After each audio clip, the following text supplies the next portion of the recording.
예, 우리는 지난주에 예수님과 그 제자들이 일상의 사역을 잠시 쉬시고 저 북쪽 레바논 남부 쪽에 있는 그 두로라고 하는 지역으로 해외 휴가를 가신 것을 살펴보았습니다. 뭐 그 당시 사람들은 뭐 두로나 갈릴리나 예루살렘이나 한 나라예요. 로마 제국의 영역이었기 때문에 뭐 특별히 해외라고 하기는 좀 곤란하겠지만 이 두로라고 하는 도시는 레바논에 있어서 가장 중심적인 항구입니다. 시돈과 두로. 자, 이렇게 이제 하고는 일상에 복귀를 해야 되는데 우리가 오늘 성경에 보니까 저는 처음에 전혀 이런 식의 설교 방향이 아니었는데 이 본문을 깊게 연구할수록 다른 게 느껴졌습니다.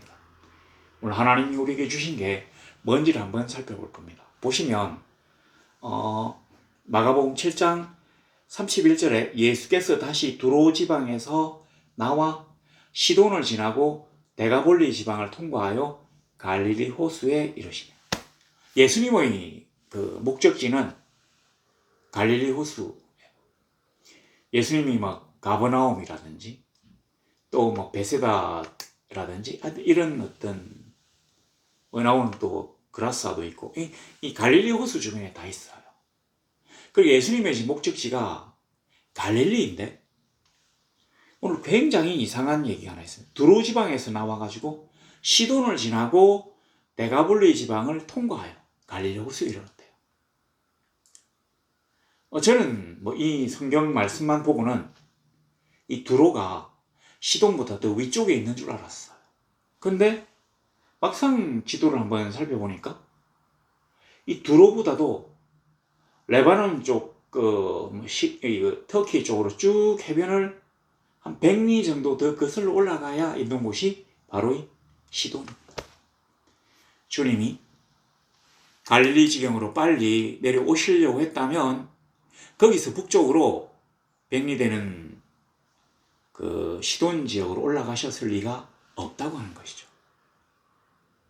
사실은 이제 주님이 이쪽에 올라가셨다고 하는 얘기는 마태와 누가 요한에는 나오지 않아요. 마가복음에만 나옵니다. 마가는 도대체 왜 이런 일들을 기록했을까요? 자, 그리고 난 다음에 시돈으로 100리 정도로 올라갔어요. 원래 내려가야 되는데 주님과 그 제자들은 올라갔어요. 올라가고 난 다음에 이 데가볼리의 시작은 다마스커스의 성경으로 치면 다메섹이에요. 시리아의 수도인 다마스커스에서 시작해서 쭉 데카폴리스 10개의 그리스식 도시로 쭉 내려오는 거예요. 우리가 잘 아는 그라사 지역도 바로 이 데가볼리 지역의 한 지점이에요. 그러니까 이상하게 주님은 최단거리로 이 갈릴리 쪽으로 내려오는 코스가 아니라 위쪽으로 계속 올라가는 거예요. 그리고는 데가볼리 지역을 통과해서 갈릴리 호수 주변으로 오시려고 했다는 것이죠. 왜 그러셨을까요? 주님의 어떤 이 사역에 대한 저는 이게 일종의 번아웃이라고 생각해요. 자기의 그 기력이 소진되어 가지고 어떤 사역에 뭐 기쁨이 없고 또 열의를 불태우고 싶지 않고 뭔가 공허하면서도 허무하고 약간은 짜증이 나는 상태. 우리는 주님에 대해서 이렇게 평가를 한다면 아주 불경스럽거나 잘못되었다고 얘기할 수도 있습니다. 왜냐하면 그는 어떤 고난과 어떤 핍박과 굶주림과 주무시지 못함에 대해서도 완벽하게 영향을 받지 않는 신이기 때문에. 그러나 다르게 생각해 보세요. 그는 완벽한 신이자 이 땅에 오신 완벽한 인간입니다. 그렇기 때문에 우리가 생각지도 못했던 이런 그 소진, 번아웃이라고 하죠. 이게 올 확률이 굉장히 높다고 하는 거죠.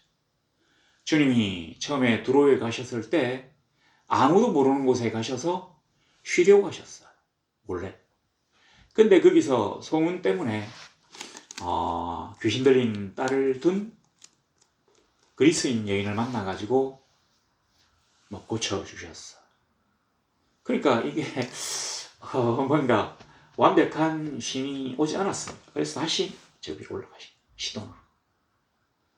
주님은 사역의 현장을 떠나시고 빨리 돌아오려고 한 게 아니에요. 천천히 될 수 있으면 사역지에서 멀리 떠나려고 했다고 하는 것입니다.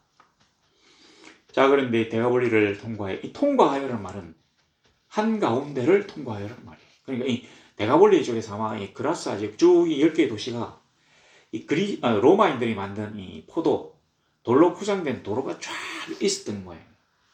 로마 군대가 가는 뭐 그런 돌로 포장된 도로, 요즘 아스팔트 길 같은 이런 도로가 쫙쫙 뻗어 있었는데 그 길을 뭐 쫙 제자를 이끌고 천천히 내려오셨다는 말입니다.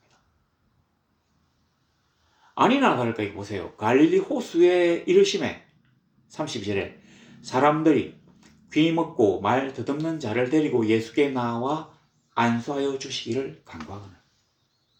그러니까 귀 먹고 말 더듬는 자를 데리고 나와라는 말은 한 사람이에요. 이 사람의 상태가 귀가 먹어가지고 말을 더듬어요. 그러니까 이게 말을 못하는 뭐 벙어리라기보다는 대개 이제 이런 분들이 말을 이제 못하는 이유는 이걸 잘 못 듣기 때문이에요. 그러니까 사람들이 어떻게 얘기하는지를 제대로 듣지 못하고 자기가 이제 한 번도 들어본 적이 없으니까 생각대로 이렇게 말이 나와서 남들이 이 발음에 대해서 알아듣지를 못하기 때문에 말 더듬는 자를 이라고 얘기했다는 것이죠.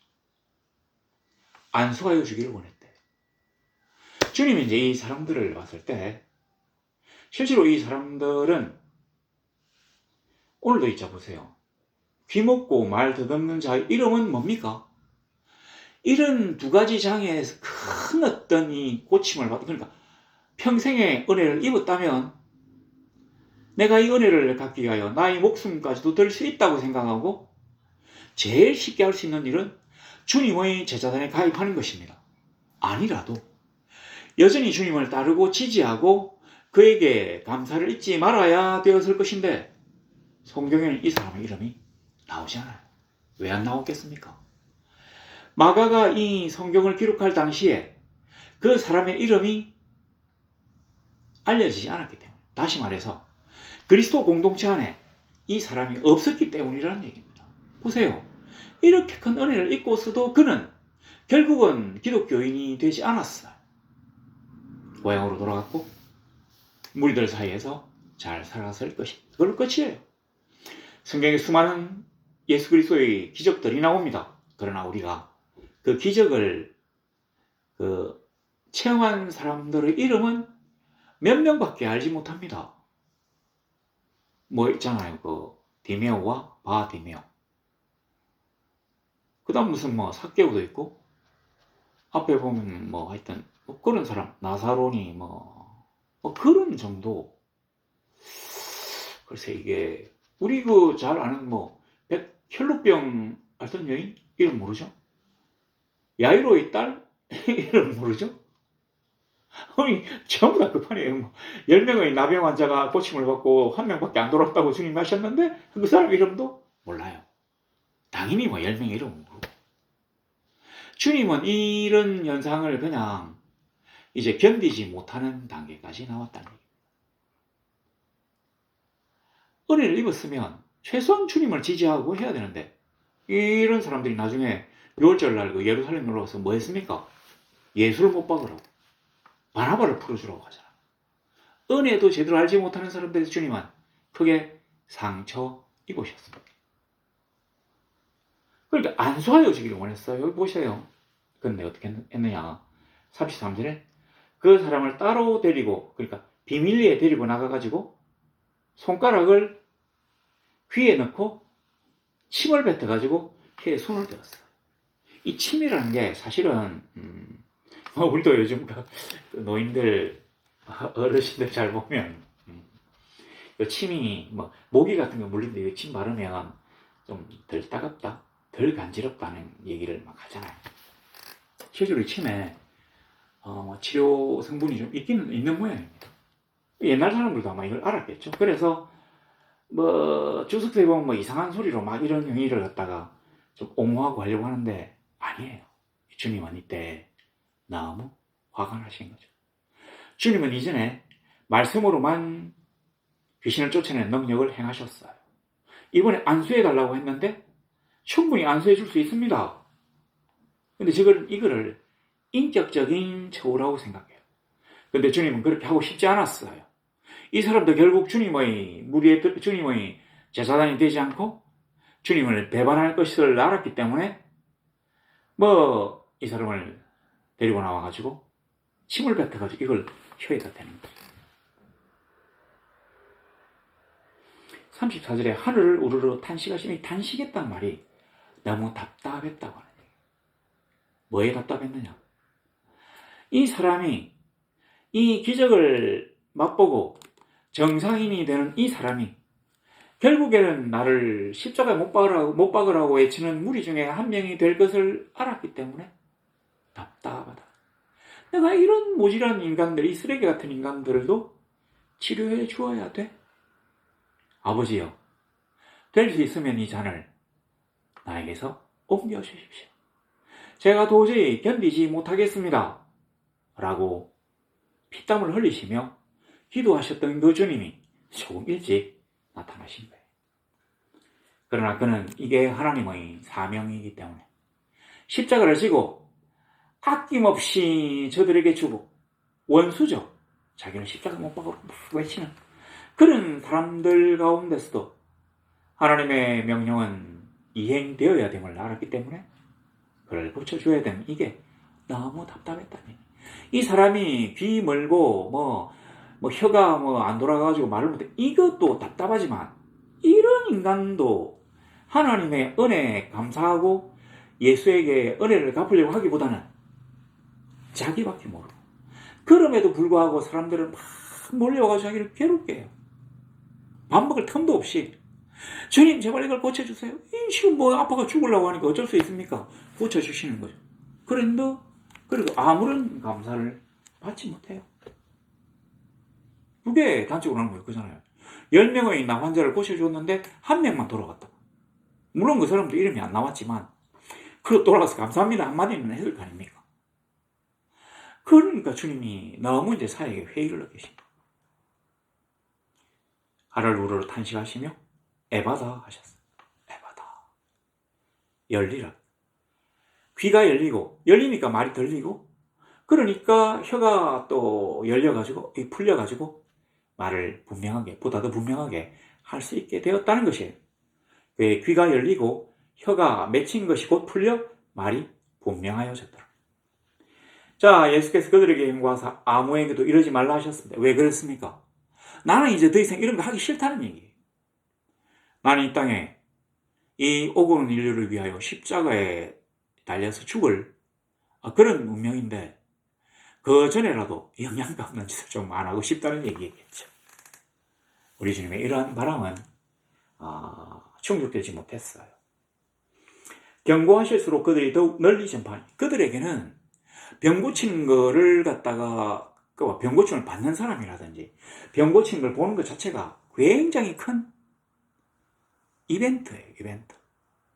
우리로 말하면 이제 굉장한 쇼 프로그램이라는 거죠. 너무 재밌고 너무 박진감 넘치고 또 때로는 이 고침받은 이 사람과 이 가족들 입장에서는 굉장히 큰 기쁨이고 주님에 대한 감사와 끝까지 그를 따른다고 하는 어떤 신앙인의 숙명 같은 거를 빼고 보면 이게 굉장히 모든 사람들에게 기쁨과 내가 지금 아브라함의 자손으로서 하나님의 이름이 아직도 사라지지 않음을 보노라 하는 어떤 확신을 주는 거예요.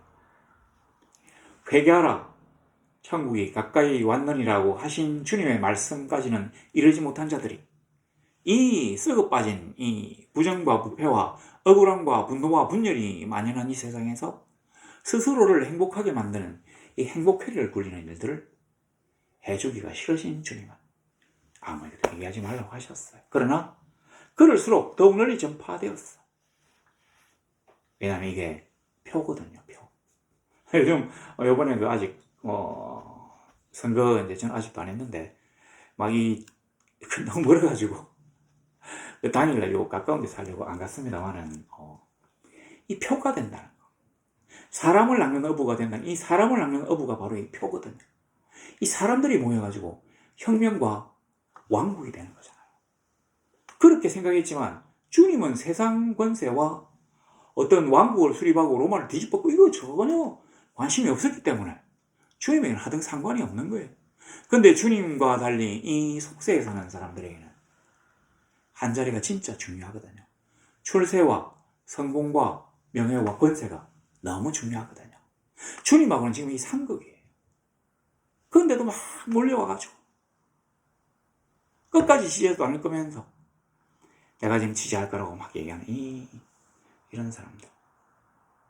근데 이 37절에 사람들이 심히 놀라 이르되 그가 모든 것을 잘 하였도다. 못 듣는 사람도 듣게 하고 말 못하는 사람도 말하게 한다 아니라. 이거는 사실은 이사야서에 나온 메시아가 온다면 이런 이적이 보일 것이다. 그렇기 때문에 모든 것을 잘 하였도다고 얘기하는 걸로 끝이 나요. 주님은 중간에 이런 어떤 모든 게 소진되고 번아웃에 빠져가지고 하나님의 사역에서 이탈하고 싶은 욕망을 느꼈을 수도 있습니다. 왜냐하면 인간이기 때문에. 그가 비록 하나님이지만 십자가에 매달리고 피를 흘리고 사람들의 모욕과 조롱과 채찍 당함이 아무것도 아닌 게 아니거든요. 너무 싫어가지고 너무 배신해가지고 자기의 은혜를 받았던 사람들이 그렇게 자기를 모욕하고 십자가에 못 박으려고 배신 때리는 걸 자기 알고 계셨기 때문에 번아웃이 오신 거예요. 그럼에도 불구하고 그는 끝까지 하나님의 명령에 순종하고 거기를 묵묵히 걸어가는 과정입니다. 우리도 마찬가지입니다. 우리가 하나님의 부르심을 받고 하나님과 손잡고 이 세상을 나아갈 때 인생길을 걸어갈 때 때로는 제대로 되지 못한 대접도 받아요. 우리보다 훨씬 형편없고 훨씬 나쁜 일을 하는 사람들은 잘 되는데 우리는 잘 되지 못하고 더 고난을 받고 예수 때문에 핍박과 불이익을 받는다면 예수 믿고 싶겠습니까? 그럼에도 불구하고 내가 끝까지 하나님의 그 기적과 하나님의 놀라우신 계획에 참여하는 그런 사람이 되는 것은 그가 나를 사랑하심을 내가 믿기 때문에 결단코 그가 나를 이대로 두지 않으실 것임을 내가 믿기 때문에 이걸 견디고 나면 하나님의 놀라운 상급이 나를 기다리고 있음을 믿기 때문에 나아가는 것입니다. 주님도 우리도 아버지의 뜻대로 나아갈 수 있기를. 그래서 하나님의 놀라우신 일을 이루신 주님, 하나님의 놀라우신 우리를 위한 상급을 받아 누린 우리들 될 수 있기를 우리 주 예수 그리스도 이름으로 간절히 소망합니다.